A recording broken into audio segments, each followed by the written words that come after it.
The situation in the Arabian Gulf has become completely clear. It is in a state of readiness for war. The region has transitioned from a phase of instability, managing and controlling tensions, to a process of alignment and military positioning that preempts direct confrontation. The scene includes intersecting military timelines that are rapidly converging between America and Iran, along with major powers competing in the arena such as Russia and China. Everyone is positioned within a complex and interconnected operational confrontation.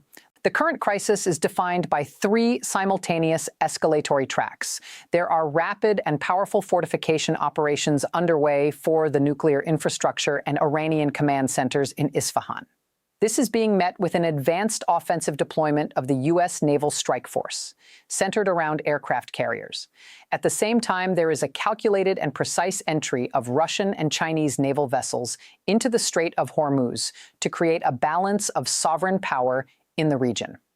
The current tension is completely different from any past crises due to the precise simultaneity of defensive and offensive maneuvers by all parties. Tehran is activating government continuity protocols and physically altering the geographical terrain of its nuclear sites. On the other side, America has abandoned its policy of relying on a light military footprint and has issued orders to assemble 2 aircraft carriers, a step that mirrors preparations preceding major combat operations. The waters of the Arabian Gulf have transformed from merely a point of bilateral disagreement between Washington and Tehran into a multipolar and intertwined theater of operations. This shift has raised the probability of an unintended clash between the great powers to the highest level the region has seen in the 21st century. To understand where we are and where we're heading, we must seek answers to these questions. What is the secret behind the entry of Russian and Chinese warships into the Strait of Hormuz right now? If an attack occurs, why are the Iranians burying the entrances of the Isfahan facility under dirt and moving their leaders to secret hideouts? Can the Abu Mahdi missile, whose range has suddenly increased, actually sink American aircraft carriers? What is the role of the U.S. spy planes that have returned to fly and monitor from above? And finally, is Tehran certain that a preemptive strike is coming from the Americans and the occupation army, prompting them to activate and close their airspace? Let's dissect this scene together, piece by piece. As usual, episode sources can be found in the comments for those wanting more extensive details. When we look at American movements at sea and in the air, we find the theater being prepared for a massive military operation. The story begins with the USS Gerald R. Ford aircraft carrier. This carrier was originally in the Caribbean region, intended to pressure Venezuela. But suddenly, orders were issued to completely change its course to cross the Atlantic Ocean and head to the Middle East. This sudden movement is a clear indication of shifting American priorities. In mid-February, the Ford carrier appeared off the coast of Morocco, moving east towards the Mediterranean Sea to reach the Suez Canal. This path puts it on a direct intersection course with the USS Abraham Lincoln carrier, already in the Arabian Sea. At the same time this naval fleet was gathering, another silent war was raging in the upper layers of the atmosphere to impose information control.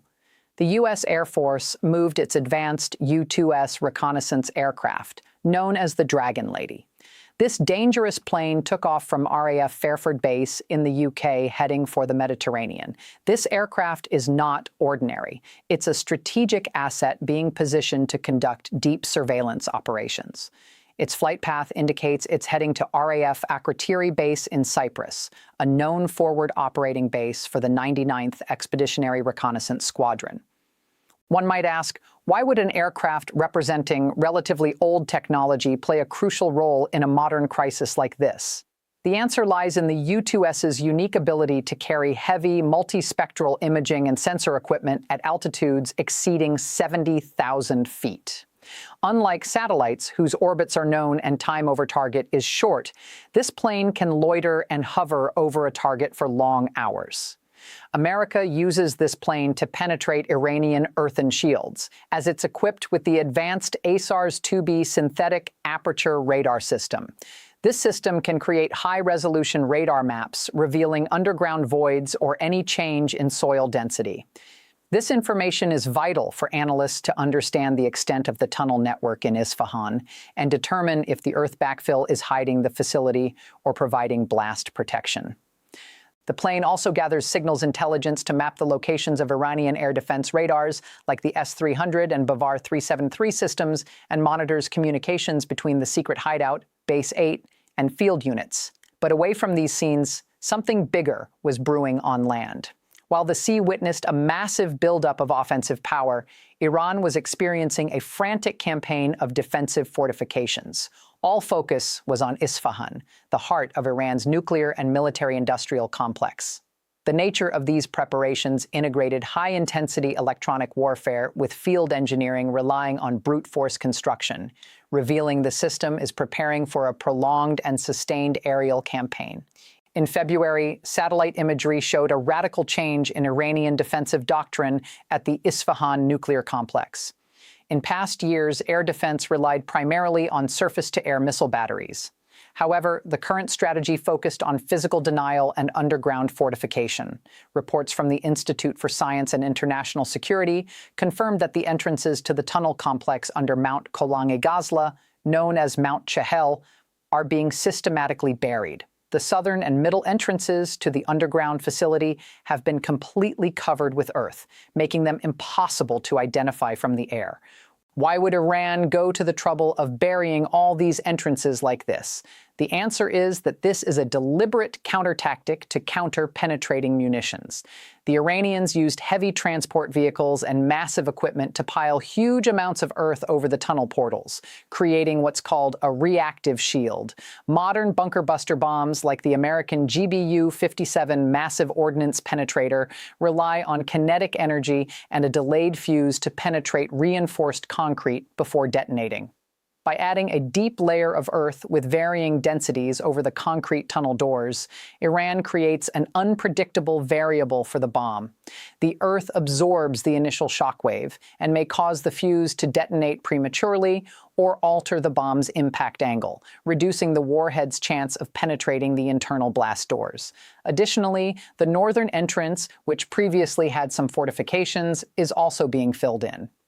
This systematic closure of the facility confirms that critical assets, centrifuges, enriched material, key personnel have already been moved inside, and the facility is being sealed completely in preparation for a siege.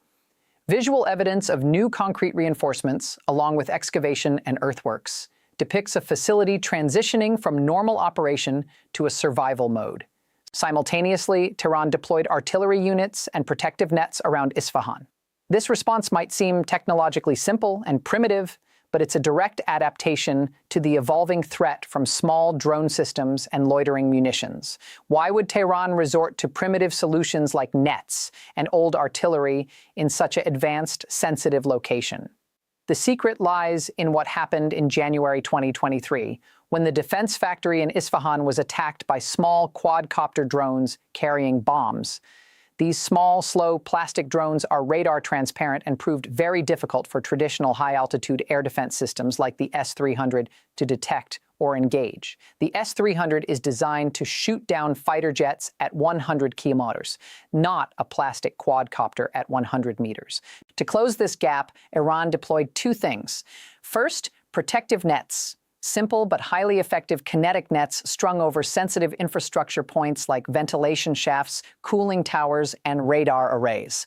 These nets act as a physical barrier designed to snag suicide drones before they hit the building, a lesson learned from the conflict in Ukraine and the 2023 Isfahan attack.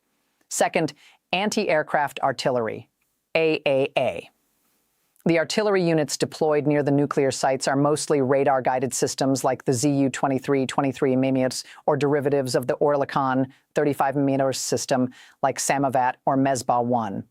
These systems are ideal for point defense because they create a wall of lead or a fragmentation cloud highly effective against swarms of small, low-flying drones or helicopter-borne attacks. The preparation for helicopter operations suggests Iranian planners are deeply concerned about a direct assault by special forces to seize or sabotage nuclear materials. In that scenario, rapid-fire artillery would be crucial for engaging landing zones. But the truly decisive indicator that conflict is near is the activation of government continuity protocols in Iran. Intelligence reports indicate that senior leaders and military judges have left Tehran for fortified locations, specifically a doomsday shelter in Isfahan known as Base 8. Choosing Isfahan for this is a purely strategic choice. Tehran is the political capital, but is vulnerable due to its proximity to the Caspian Sea, a potential launch point for submarine-launched cruise missiles. Its dense urban sprawl also complicates defense. Isfahan, located on the Central Plateau, offers strategic depth. The Base 8 facility is designed as a massive underground complex of interconnected tunnels built to withstand nuclear or massive conventional strikes.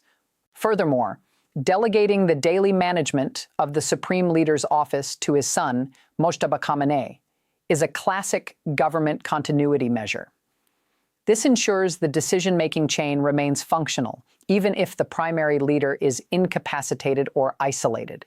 All these moves indicate the system views Tehran as a primary target for decapitation strikes by the occupation army or the Americans. Hence, they move to secure the chain of command within the physical protection of the Isfahan fortress.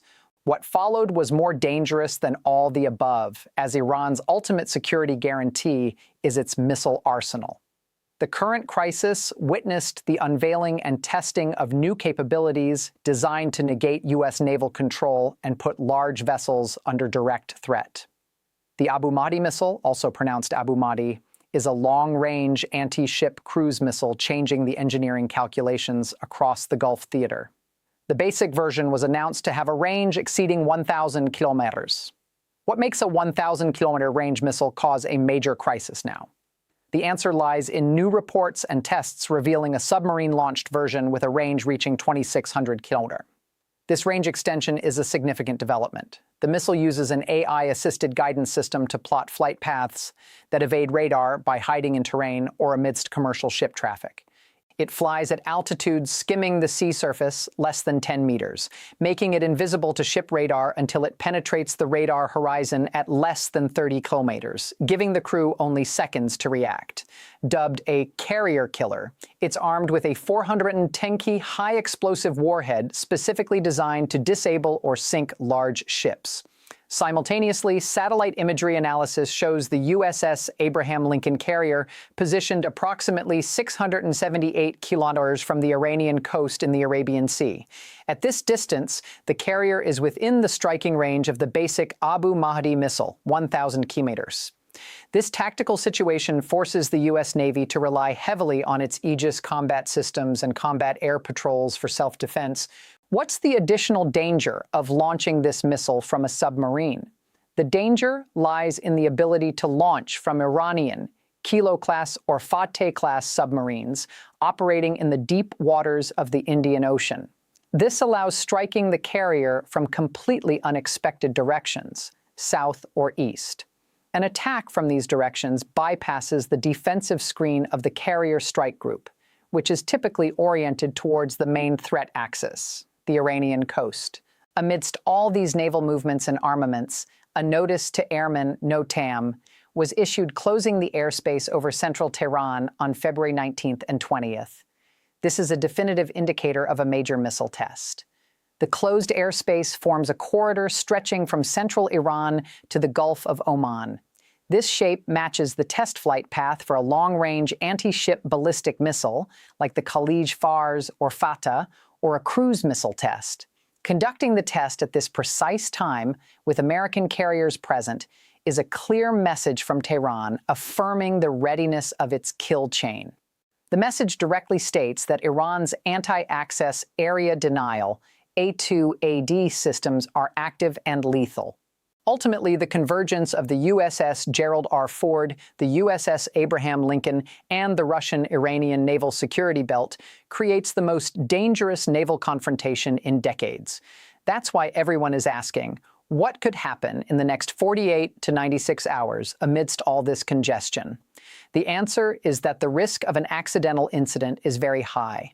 With the Ford carrier entering the theater and Iranian missiles flying through the NOTAM closed corridor, the air and sea space will be extremely crowded and stacked.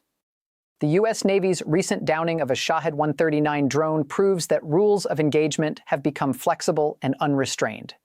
A misidentification of a civilian airliner or a dangerous close encounter between a U.S. destroyer and the Russian cruiser Varyag, which entered the region as we mentioned last episode, could easily spark an immediate military skirmish. If the Abu Mahdi missile test succeeds and is announced, Washington is expected to announce new sanctions or launch cyber attacks to degrade the missile program, which could prompt Iranian cyber retaliation.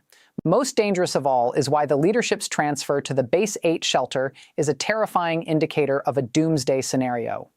Ruling systems do not move their leadership to underground bunkers for show, muscle flexing, or attention seeking. This step disrupts the daily administration of the state and sends a signal of weakness, unless they are genuinely afraid of an existential strike that could wipe them out. This confirms that Iranian intelligence is convinced that a U.S. strike, or a strike by the occupation army similar to the operation codenamed Operation Midnight, likely a reference to a hypothetical or previously discussed operation, could happen at any moment.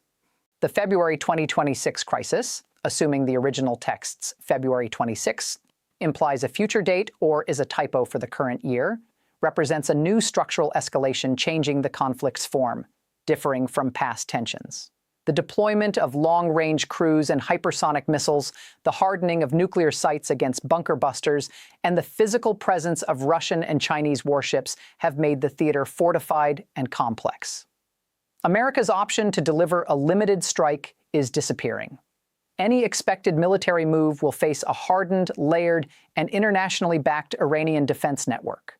The Cold War in the Middle East is heating up very fast and approaching the point of direct collision. Will a way out appear before it's too late? If you're interested in military affairs, the latest weapons, war plans, the world of espionage, intelligence tactics, war secrets, and the latest developments, you're in the right place. Kafaya, with Ahmed Mubarak, is the largest political and military platform in the Middle East. Subscribe now to the channel here and join over 1 million followers.